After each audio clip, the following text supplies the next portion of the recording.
Bula na kangu, bula winaka. Karea mendora tala na darmasu. Tumai ke mami melo malangi, na waka levu na bula, na waka levu na isuli kede, na waka levu ni mami duibu wale, na waka levu na waka rau, mi ke mami tawa ki ke muni. Muni alo tambunga mi liuta ke mami ni kua, na waka ichisu na waka bula ya meni. Na kangulumani, na ikavitu ni ulutanga ngona, nonda ulutanga, and vetumberi tiko menda vagarai di chisu tiko nga, okay? Baleta ni da vagarai di chisu tiko and na udui koya ni okoya na nonda turanga iliuta ikenda tiko kina bosa ni kalou menda rao ni adumbula kina vanua sa alataka. Koya nga sa senga ni adumbula ki parta isi sana rusak ke bura-bura ke setani. Ai tuku-tuku ko enda tau rei de tikungo ho walangi by beholding him we become changed. Kene bal chuko ya. Menda tau wa rei chisu tu wa bina kai sona ka enda tau sona wa rei dango. Ena bia baka sa bimbida ke mai ve chisu senga. Chisu suli tu mai na warning. Na ivol tambo suli tu mai ve kenda na ibaka sala. Na rawan inda kuwa ni wango le tani kina. Mai na kandina. Okay? Ana tuku binaka endu tiunga kalobo te kena nona loloma. Ia vida na kato sana raidango ni kuwa sa wakati ko na warning, sa wakati ko na ibaka sala. Sulia tiko na kalobe ikenda keda na kaibura-bura menda rawa ni mbau tauri kuwa sara na kalobo ambimbi. Okay? Vida na buli tau sa raidang mai membaleta na vagadada sa dakaba tiko mai na te woro kasama i tarana vosa ni kalou ena nona sanga me vagalenga kuni vagambau ti talenga na vosa vatake na kalou ko evola yeni kuwa to sona vakuriani ni ko sa reida na ve kaongo ni sa ado tiko na ve vagadalai e vura ena loma ni lotu talenga monrota ni totolo sara mai papiloni usa kai tiko monrota ni mai papiloni de konga imbera baleta na kalau sa kaiti ko na ivala dana papilon sa lebu sa sarani lo malangi. Okay? Menda tauri ko sar na kalau bang bimbi bata kena nona bosa. Ni kuanta sana va kuria yani. Menda redi papiloni baba binaka. Ye be ko ni kautan no murai mai ve chisu redi papiloni sa ba madal ta chuma na vola tambu. Kambale papiloni.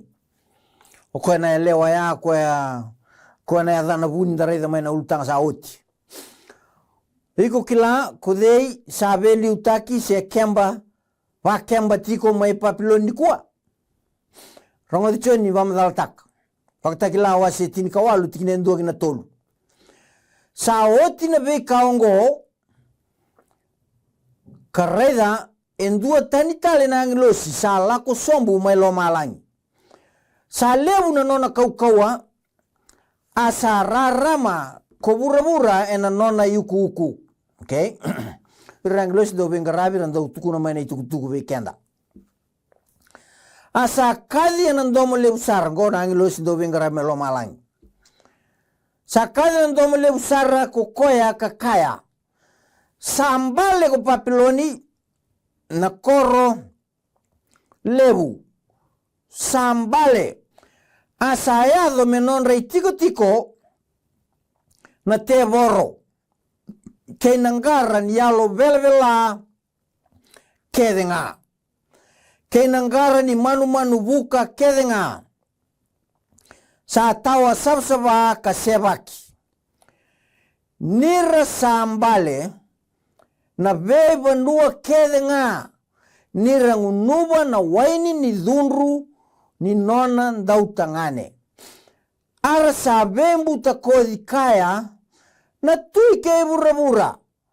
Ara sa butu ni au na tamata ndau veivoli e na buku ni nona ndau ngaro-ngaro. Wakatagila wasitini kawalu tikina endua kina tolu. Kode tukuna mai na tukutungo ko loma langi e talama i endua na angilos na kalau me mai tukuna ki vura-vura na lenga. Na elewa ya, na yadhana ko Papiloni, sa seng ni kilay ko Papiloni makawa, na elewa ya ko Papiloni bou, sa may kaya nakatsukungawa na wasitin kawalu, sambale ko Papiloni. Na dhaba nambale na bosa bagay bola tambu, na ibala-bala da. Sambale ko Papiloni kina ibala-bala da, edha uta bagarua na anglosi. Sambale ko Papiloni na korlebu, sambale. Tau kangan ito ang kasinibuli, repetition is for emphasis. Sa dabuti bagarua, sambimbi ya. Sabada mo Papiloni, sambale, kahit sumagalo malangi. Hoy! Nambale ndo ba nga taki na ipalapaladaan, sambale kina. Sambale wa tamba tiki ibi, sambale ngo Papiloni. May lo malangi, sambale may kino Lucifer. Temurita ni may ko setani. Okay? Nambale ni sa tukun may sambale, salenga Papiloni na korleb sambale. Mbale ba ta kina ipalapalada? Baleta ni sa vakor jigo kina induango. Sayado menon ray tiko na daba. Na tevoro. Ke sabagay tiko na tevoro nando na banua ando mambula. Dia ni ko sen reda tiko, yo redi chisu tiko bat kena nona bosa. Ni sa kama na kalau sambalo Papiloni sayado menon ray tiko na tevoro. Ebidem tevoro turanga. Kenangara ni yalo vela. Evide yalo vela. Kedenga. Kesa kedenga nangara ni yalo vela ngoer sa tiko kedekina na yalo vela kede kanon rei tiko na tevoro domo mbulo na kangu nambale wakata karta tiko sambale sa senga ni azoba na kaiba rogo tai kin na kalau. Okay? They have fallen into sin. And what is sin? Sin is disobedience. Na ibala-bala da, na talainrenre, kinaibunaw ni kalau ko enda bulida chumay. Samadala. Okay na iliu-liu ni talainrenre, ka dala melo malangi sa atiko ibura-bura, sa atiko ibeni kuwa. Sa atiko ko na lotu ka dana ko Papiloni, kena iliu-liu. Sa rauta meses. Ngai sanggar ni manu buka kede nga sa tau sa baga sebaki. Sa rauto mo sa nini ni kuwa, mo sa sebaka ni kuwa na system go, baleta ni sa bagalanggay ko bagalebu, ni ko sama yalon din na tuki na ko. Senga tiyo ni kila, na kalau sa kadibi ko tiyo ni ko malokotan. Labi na kabo ko ya, nir sambale, nadaba, beba nuwa kede nga, hoy, kenen bale, ko burra kede. The universe has fallen. Na burra kede na tau tiko kina go. Sabangara tiko kina. Na yalo vela kede nga. And on a hideout place. Minda vanga rei koya. Na kangulumani. O iko na rei koya may Papiloni. Oy, usang mtangan bo rei koya tuwa nando system go. O na rei koya ke. Mo kila na kaya bola ke.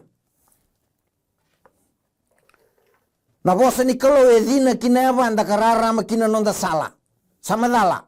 Iyo, nsa kama na kalau sambale. O de so tiembale, beba nuwa kede nga.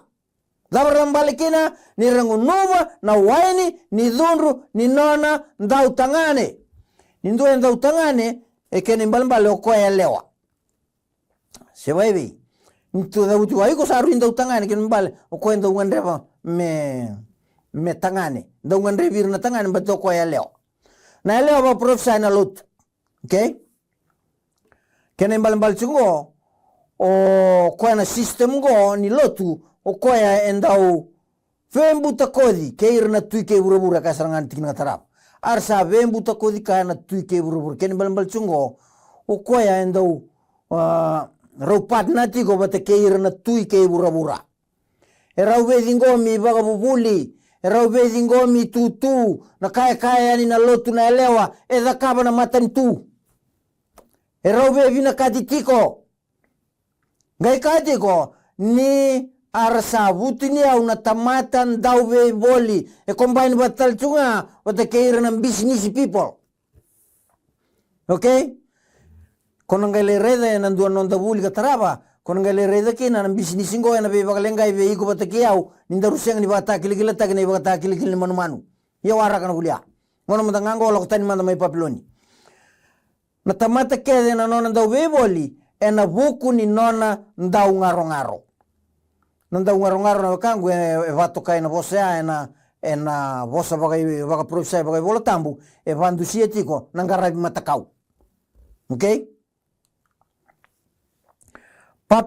Papiloni tukuna indua na dorobo ni warongo da chigo sona vuli da gatiko kavango kwa Papiloni kene mbalimbale na vela timakao the gate of the gate of the gods.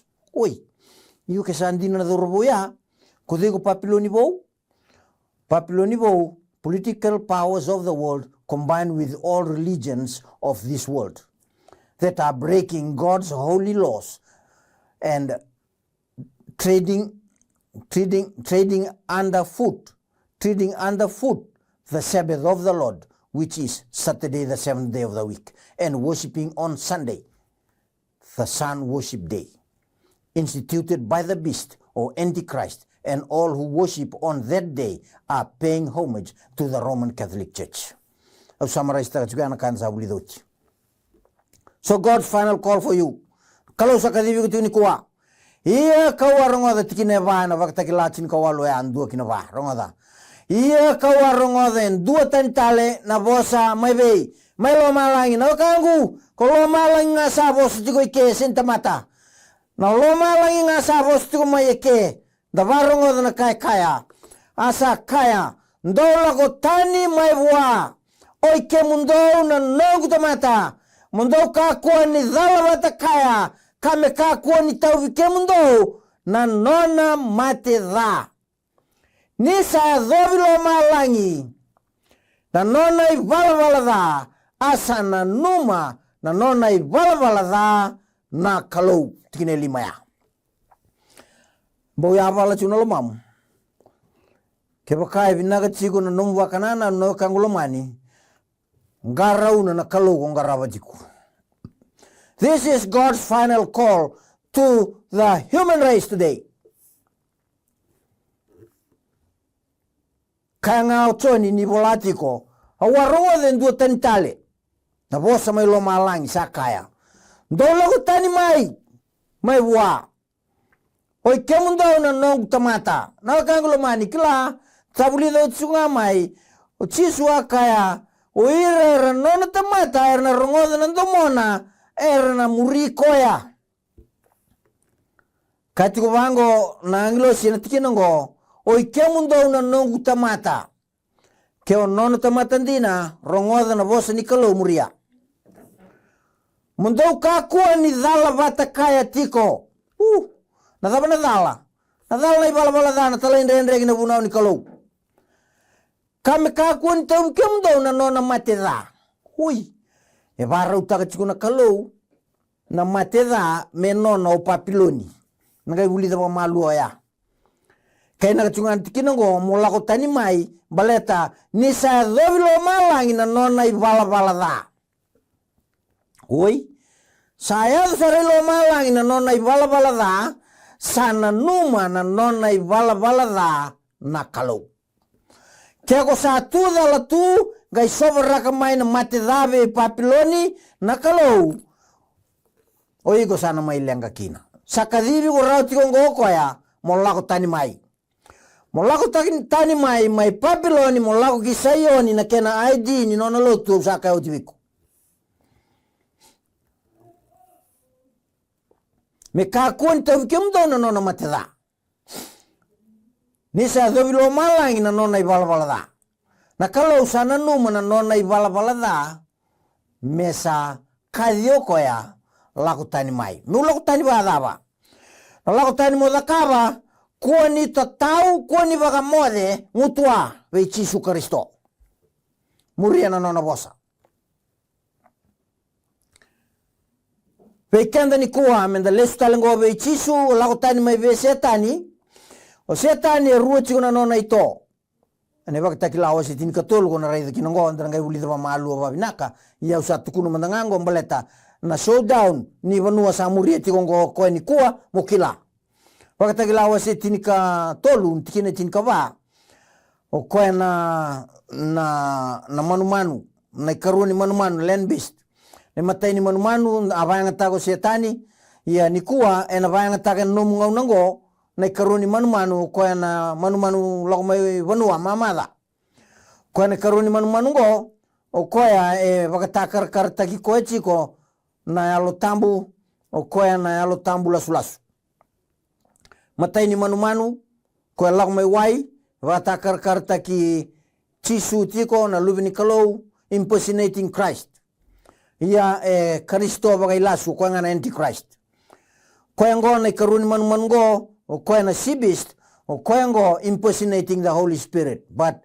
those are the three o setani non to liu those are the three false trinity. Okay, gon kartona da kabe iko batiki au no ngo ke brao sin lautan mai papiloni kona wilkina ia mo lautani mai kona sotava na dunru wanga ni te boro sindo kana lenga ya rere bakanga o koe varusa rao na yango kena yalo mayeli gon kana da kaba ena baktakila tin katolu tin kandua kavango na volleyball mena songo weekenda na tamata ni kalu nda sala lautani mai papiloni ia kaware de ndu tentale na manumanu sa lago dake mai burabura asa rua na nona ileu mebaka na luveni sipi asa vosa mebaka na ngataleu oi nona ileu ebaka na luveni sipi ia ni vosa mai ngusuna vosa tunga mai mebaka na ngataleu manu mai vanua ebaka lotu toka. Okay, baleta na sipi na leu ni sipi na sipi ndo banga take na isoro na leu ni sipi ken bambal na kauko ba lotu e vakai lotu ia engai kilai nga ni sabosa endua tani okoya e kunei ni okoe tiko nga na meda i Kristo makao nga sabosa mai sama dalviku asa tu wan kauko ke nga ni manu sa liwa Ili chukone pakataglawa si tin katolu, tin karuan tin katolu. Kapag saurarata ki bura kina, keir sa tiko kina, mera bakaroro ko wana manu sa liu, okay? Sibistia. O koya kambula ena nona bue, kaboleka ni matikina, okay? Impersonating Christ. Chisua mate mbulu tudaktale. O koya ngo na len na sibis, o koya pakai sa mate ia sangga imbula talemai na nona bue impersonating Christ. Okay, ia sakita kana kalewe beba kinda dala taiko koya asa kauta mai loma langi kibura nambuka wanga ena matandra na tamata o koya ne karuni manu go koya daka ena bukuna na manu sa liu mai.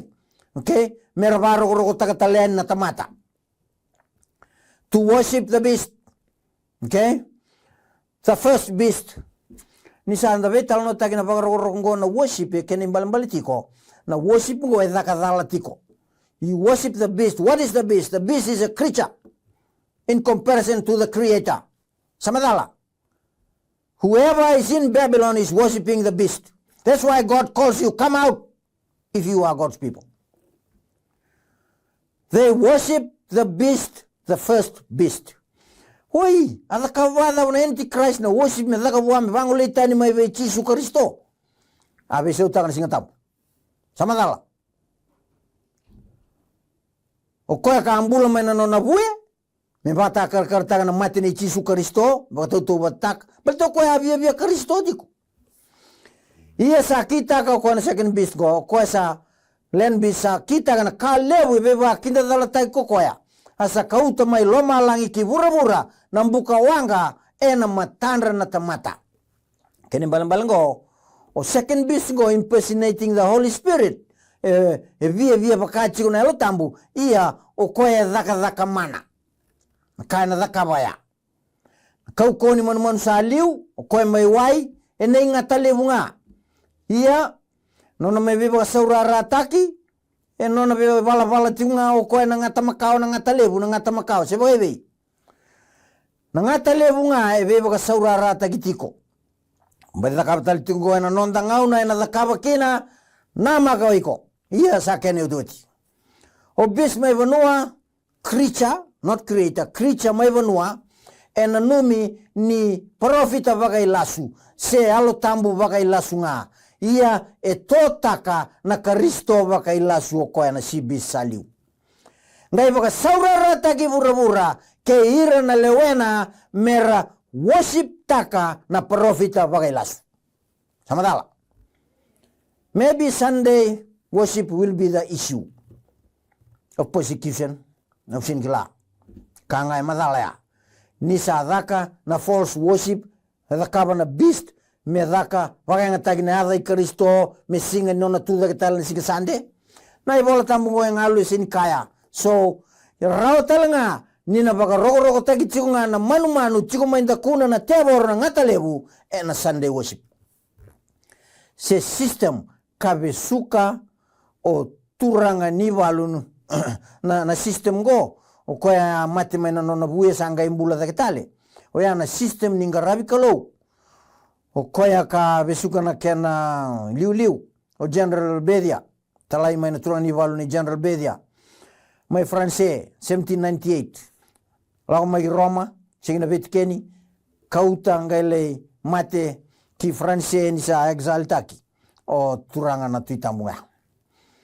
Bula tale mena nona buye en nona pakarokoro taki se me lisu tale mbeka me wakadava na dakadaka ni manu ko sa mati sanga imbula tale resurrected false Christ ya vale suitale mai 1929 by Mussolini. Iko samba uronga da ni tukuni na tuda ke tale e vagana numi ana singa Sunday sei mata ini singa ni madao singa ni ngarabi kalau mata ni singa ko chisundina kena i bola tambundina ka vuna na yalo tambundina e ngalu ka senga ni kaya medha kaya me vagana numi ni tuda ke tale ni chisu na Sunday worship no senga ni kaya en dua tale e lauta na isele wau wole ka ni mate kina ngai sambula tale mai na nona buye. Odeya. Ko ngane mata ni manu na antichrist. Na ibola tambo yang alu se dakitaka ni bagana numi na tu dakital na chisundina ena singa sande. Doesn't say. Pagarabi au kukunea endona tikine kaya ni sandondonu menda baga singa tambo ena singa sande e kaya na ibola tambo. Pagara ke baka ko senga ni raida yangor na las ausanu itang na kan kono toro bang bimbi na bos ni kalau lago tani mai Babiloni balato ego na nona tamata lomani e senga ni ngare na kalau mo lagi bagara rautaki ena isau endondonu me sau mikina na ibala dani system go Babiloni konga itu dala tukino iko na kan lomani ausureti ni kuwa mo lako ve chisu kakoni laiva mola wakitakitiko mai buana bunida. Asureti ko moela matua. Kunda bakali ai mana be bakalengai nona be kautani go setani mendala itu dala tu nandona banua. Kasenga ni vakaristo ndina. Pada bosan ding tagani ko mo laktan mai Babiloni. Asureti ko na hukuni loloma ni kalo mo zakaba bakakina. Tamai ke mami. Kairna lube muni me real ndina. Kairna lube muni rabarong tunggo tamai ke mami. Mera muri chisundina ena non rangarava na kalundina ke mami masu na bugu chisu na ibagambula. Amen.